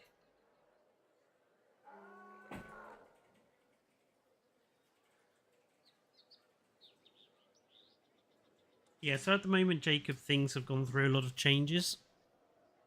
I don't particularly want to change our sort of outro that we use in our videos until things are more settled. So at the moment, we're just using the same outro we've used for a while.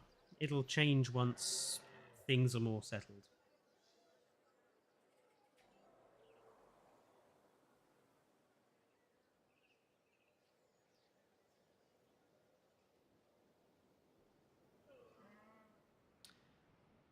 Yeah, I'm happy with this bit in the center. I'm less enthused about this. I might end up changing that off stream. We'll see. Hi, Sorbarger.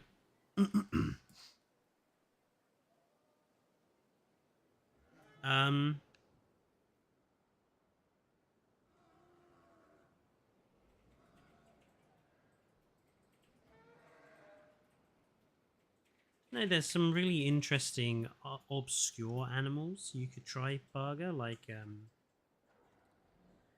Archilobeta, or however you pronounce it. There's lots of mega raptors you could use. There is Dinosaurus, obviously, should probably be in there. I wish Shant was in the game. Just so he could batter a Rex. This isn't the Isle, I think the T-Rex would probably kill a Shant in this game. What shall we do down here? Just having a look.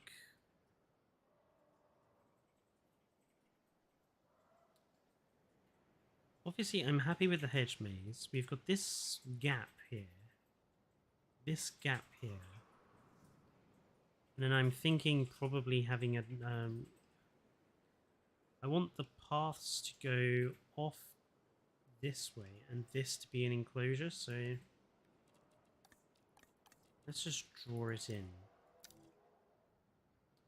So I have a path that kind of goes from there down... down again. And then this one that sort of does exactly the same.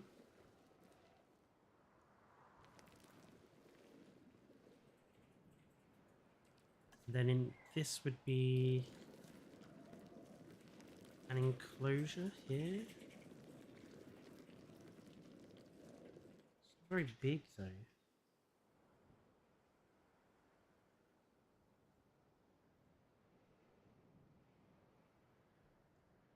Or we get rid of the second path and have the enclosure butt up to the hotel.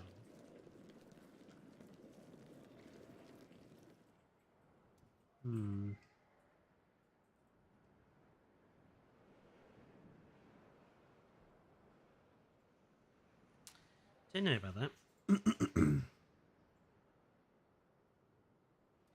mean, Rex's bite could crush both. Well, yeah, Rex's have some of the most powerful bite strengths estimated of any animal that's ever lived. So I don't think it would struggle to deal with a Shant. Let's put it like that.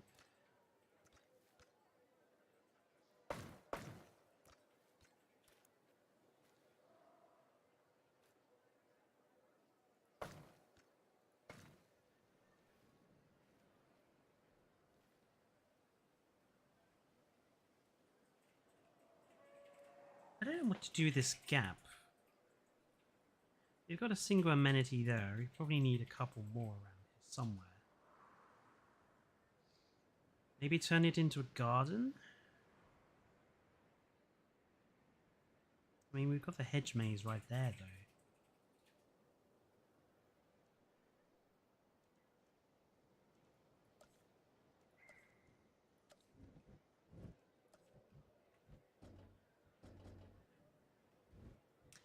Good night, as Darker Day. Thank you for joining in. See you next stream. The Evrima update. I have been playing it.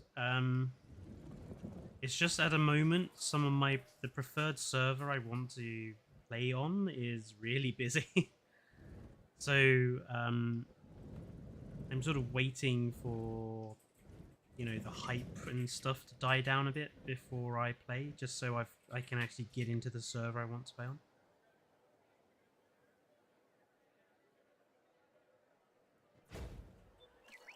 I might try playing it next Sunday, actually, thinking about it.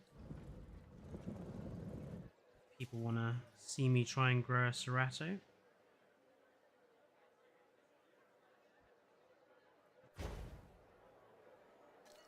Okay, so... what then? Let's do... brown path? Grey path.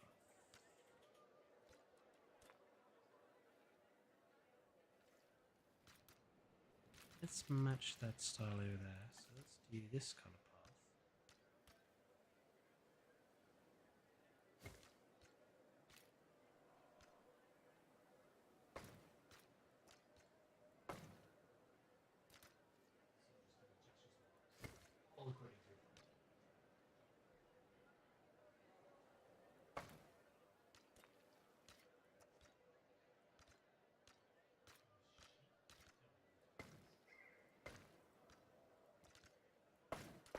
folks.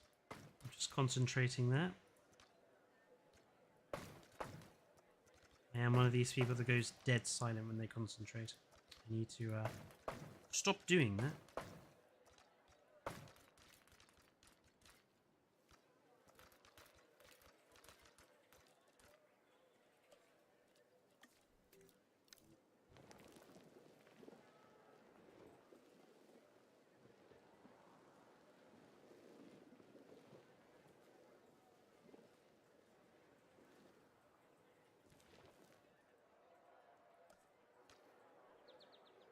Do like a... Can we do it on the other side?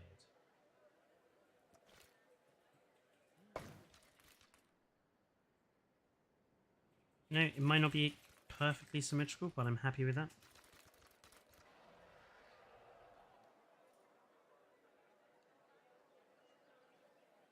Mods included making it more... Oh, the battle royales. I never liked the battling system in this game. I just never saw the point of it.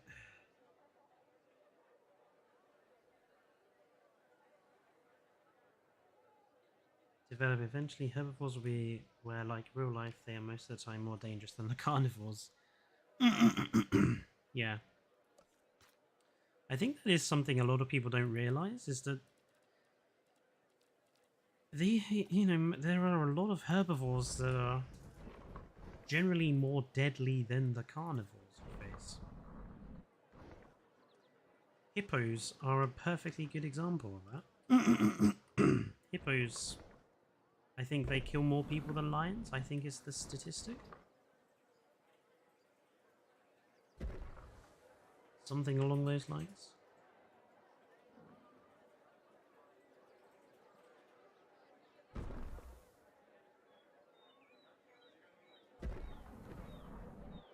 Moose kill more people than bears and wolves combined. That doesn't surprise me, though. They are huge animals, moose. Isn't it the fact that in like most of the deaths from things like moose and that come from people hitting them with cars, and the moose just destroy the car?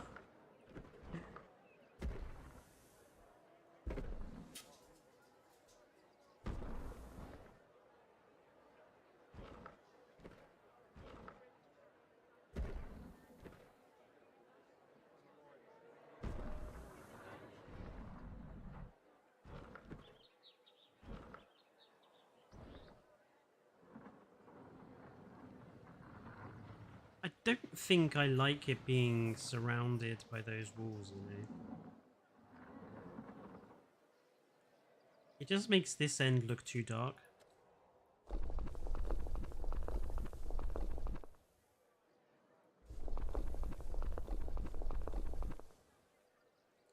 Let's try something else.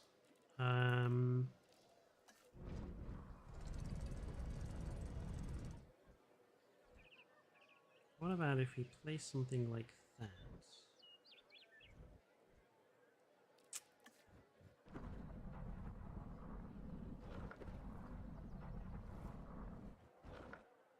We have something like that face.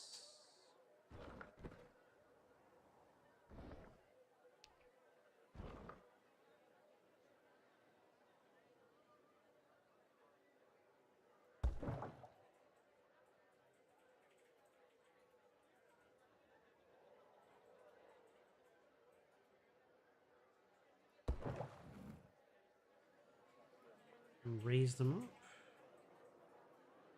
So we have that wall. Then that wall will need another wall in front.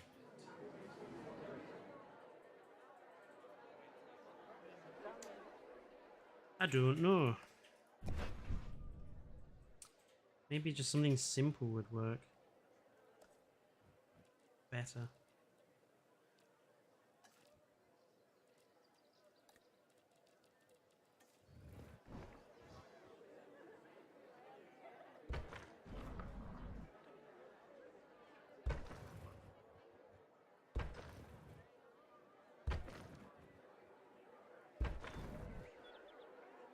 Hippos are the mammal that kills most humans directly in Africa. Yeah, I thought it was. Instead of having Triceratops, I might have something like Titanoceratops or Centrosaurus instead. Centrosaurus I could imagine being quite deadly since it is just basically a rhino. It has a singular horn in the front of its skull.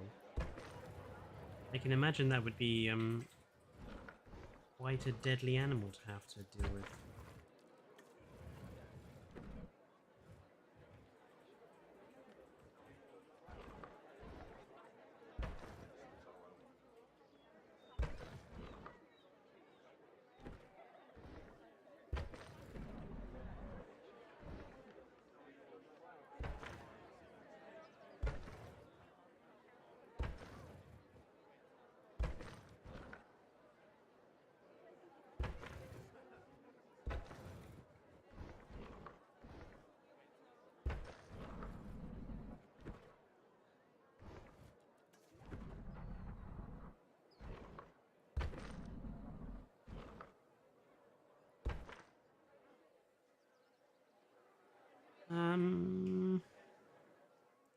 I don't really like that either.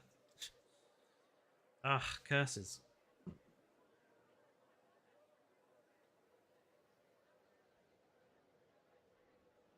I don't think Styracosaurus gets enough attention. I think it's such a cool looking animal, but it doesn't really get its fair share of attention.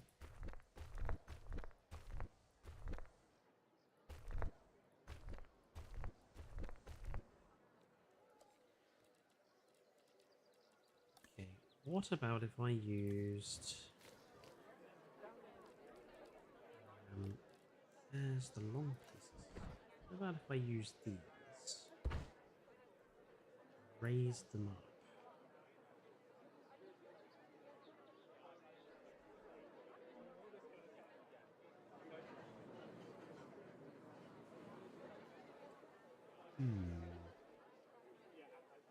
That might work.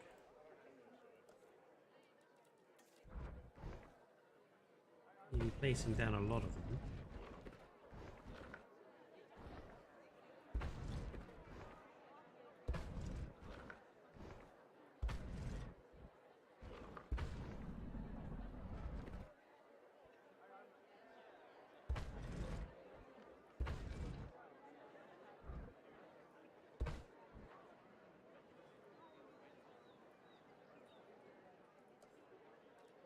Always a gap.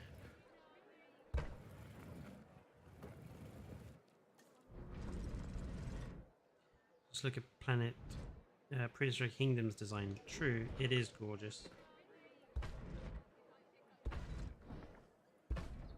I would say the Prehistoric Kingdom does a really good job of making its dinosaurs look really nice.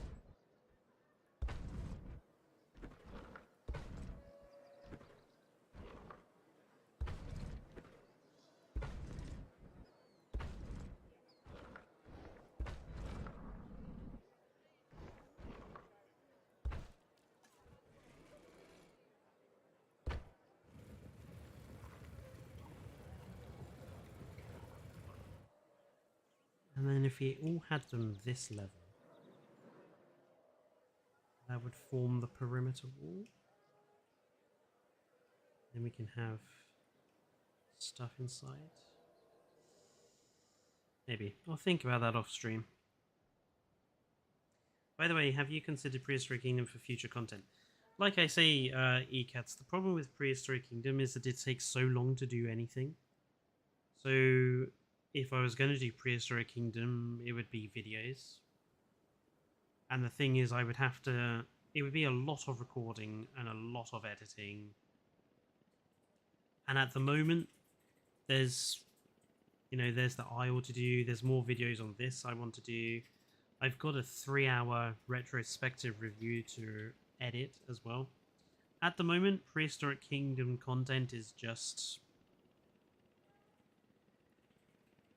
Maybe in the future when the game is a little more complete and there's more to do. I mean, that's the other problem with Prehistoric Kingdom. At the moment, it's kind of lacking in content.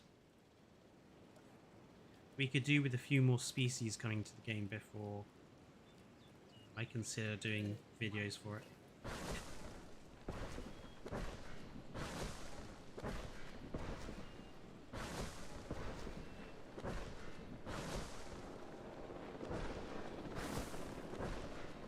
I mean, the next big release that may probably feature is probably City Skylines 2, since that's coming out quite soon.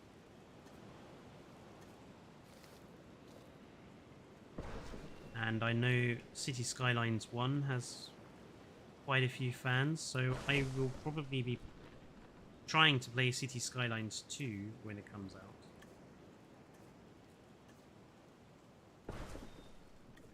If people will be interested in that.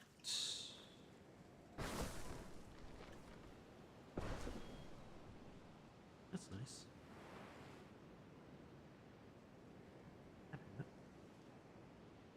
Okay, Bugger, thank you for joining in. Would a novel DLC be a good move? If done right, they could have new animations, campaign, creature plus decorations. Well, Goofy Goof, I literally made a video on this a couple of weeks ago, titled "What if I was I think it's the my CEO of Frontier video. It's 40 minutes long, but the first thing I talk about is a DLC based on the novels, so you should check that out if you haven't seen it yet. Development cycle is confirmed to at least 2025. Yeah, exactly. So I've got plenty of time. Plus, I'm not against playing old games on this channel. Like I've said, I'm not doing this as a job. I don't care about the views, as it were. Obviously, I'm glad to get views. I'm glad people tune into the streams and the videos and everything else. But I'm going to be making the content I want to make, whether it's War Thunder or this or The Isle or Dane playing Planet Zoo or Dane playing Return, Enter the Gungeon or whatever. We're going to play and make the stuff we want. And again, I don't think enough YouTubers actually do that. I think too many YouTubers chase the trends and don't just play the stuff and make the stuff they want to make. Which is sad in a way.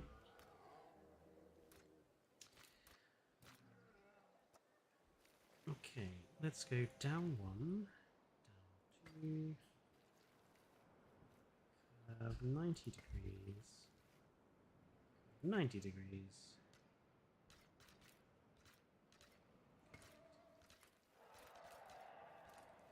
And then we'll do the same on this side.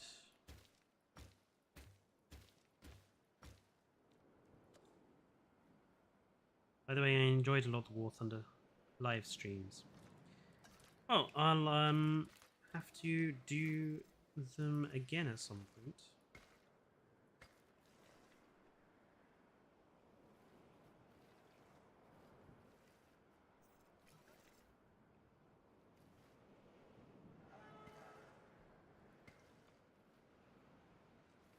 I've taken a break from War Thunder lately just because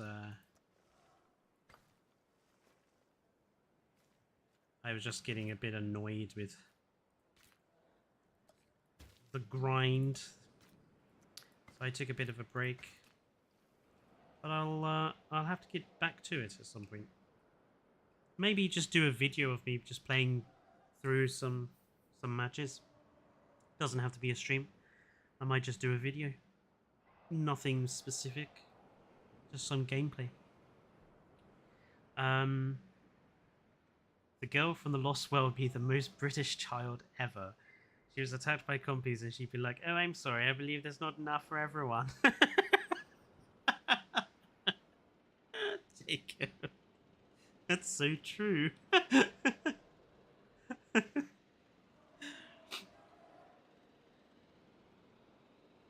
Terribly sorry, I didn't bring enough chicken sandwiches for all of you. I've got cucumber.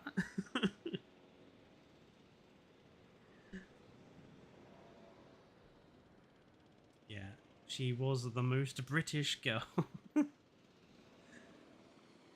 Maybe if we had like a connection, then we could do then a connection to the sides. Have it across there.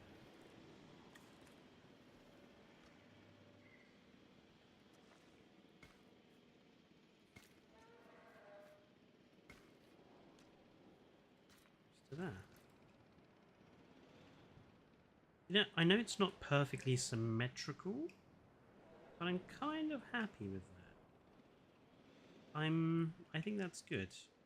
And we've got, you know, this side with the different colored path, this side with this sort of through path.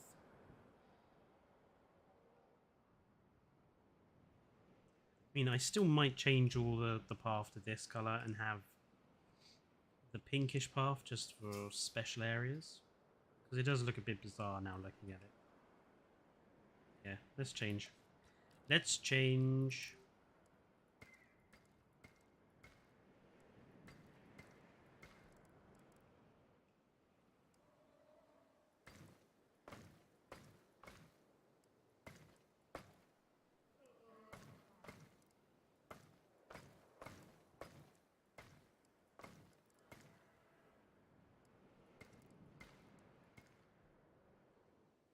And let's change the color of this. Actually, we can make that the pink.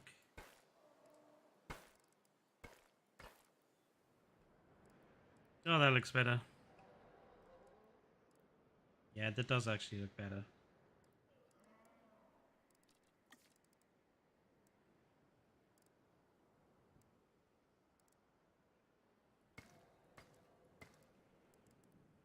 I like that as well.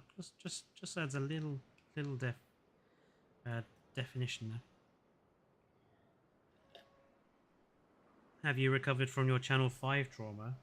Yes, at some point I need to get on to my retrospective review of Walking with Dinosaurs. I've got like a huge list of about 15 videos I want to make. But because making a video takes normally a whole week for me, like I'm not one of these people like Best in Slot or Evo who can like make a video in a day, like do everything for it in a day. I struggle with the editing to do it quickly. So because it takes like a week to do a whole video, I'm quite slow getting through the list. Fletcher, what are the only compliments you would give to Jurassic World Dominion?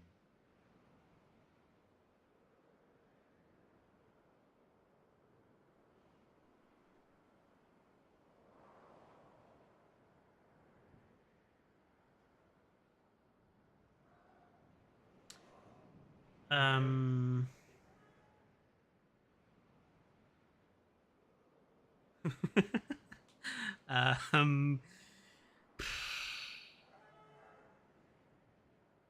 Okay, the one compliment I would give to Jurassic World Dominion is the one scene with Claire Deering crawling away from the Therizinosaurus. That one scene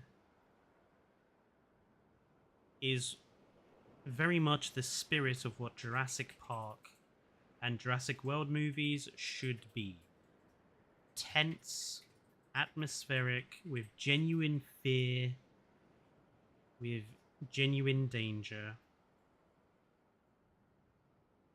That one particular scene is the only highlight of the movie for me. The rest of the movie is garbage. Anyway, we've come to 11 o'clock, so we got quite a bit done today. We've got our Dimorphodon exhibit up. We've got our Attenborosaurus in. We have our lovely Baryonyx mangrove forest. And we also have our Dacentrurus. I need to work out how to pronounce that. Our enclosure for our British stegosaurs made and done. So yeah, we've got quite a bit done. Naturally, I'm going to continue this off stream, fix up a few things, do some decoration. I'm not going to do any sort of plan. I'll plan a few enclosures, but like last time, I'll leave them empty so you can see me decorate them and put the animals in them. And yeah, I want to thank folks for joining in today. Goofy Goof, Ecats, Jacob has been here for the whole thing. Barger was here, but he had to go. Turbosaur was here. As Darkaday was here. Jurassic Crisis. I know Dino Army is here, but listening in the background. Don't think I've missed anybody. But anyway, if I have missed people, thank you for tuning in. I'll see you next Sunday for probably an Isle stream, or I might do an Isle stream in the week. Keep an eye out, and yeah, until then, enjoy the rest of your evenings. Stay safe. Ah, Dorgoroth, I apologize. Well, you can go back and watch the stream. Go back and watch the stream, Dorgoroth. It all helps. But yeah, thank you everyone for tuning in. I'll see you next week. Stay safe and goodbye.